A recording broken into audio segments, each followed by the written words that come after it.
की अनेक वेळा लोकांचे रेड फ्लॅग्स दिसून सुद्धा किंवा फक्त कॅज्युअलच करायचं, बाकी सीरियस काही नाही, असं ठरवून सुद्धा तुम्ही त्या व्यक्तीमध्ये इन्व्हॉल्व का होता? किंवा आपल्याला अटॅचमेंट का फील व्हायला लागते?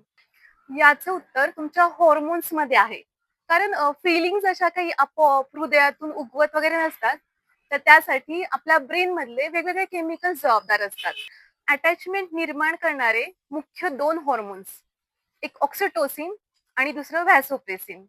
आता ऑक्सिटोसिन बद्दल तुम्ही नक्कीच ऐकलं असेल.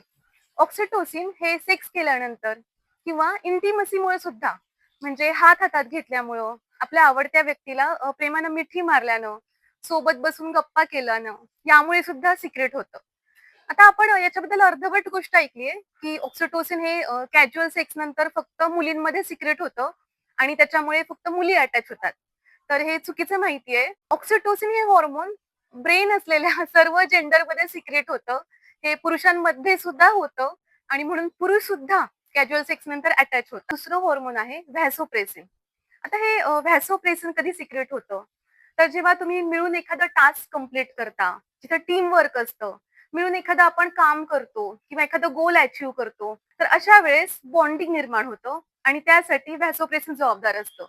आता तुम्ही काही ठिकाणी केसेस पाहिले असतील, की एखादी व्यक्ती त्याच्या पर्सनल लाईफमध्ये खुश असते, छानसं नातं असतं, रिलेशनशिपमध्ये असते, पण तरी सुद्धा त्या व्यक्तीला कामाच्या ठिकाणी आपल्या कलीग सोबत फीलिंग्ज वाटू लागतात, कलीग सोबत इन्व्हॉल्वमेंट फील होते.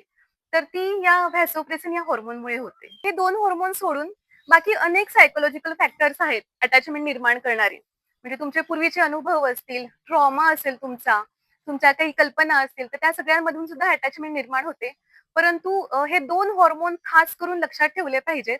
कारण ऑक्सिटोसिन हे आपल्या ब्रेनमध्ये असं धडाधडा सिक्रेट होत असतं, तेव्हा आपण रेड फ्लॅग सगळे इग्नोर करतो आणि प्रेमात आंधळं होणं जे म्हणतात, ते हे हॉर्मोन्स करत असतात. तर हे याच्यासाठी लक्षात ठेवलं पाहिजे, की आपली जी आवडती व्यक्ती असेल, तर त्या व्यक्तीसोबत नातं कसं फुलवायचं, त्यासाठी याचा वापर करता येईल.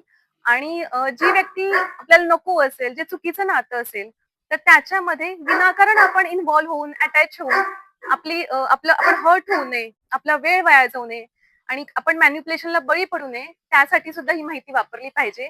व्हिडिओ आवडला तर सुख स्टेशनला फॉलो करा. व्हिडिओ शेअर नक्की करा, सेव्ह करा आणि लाईक पण करा.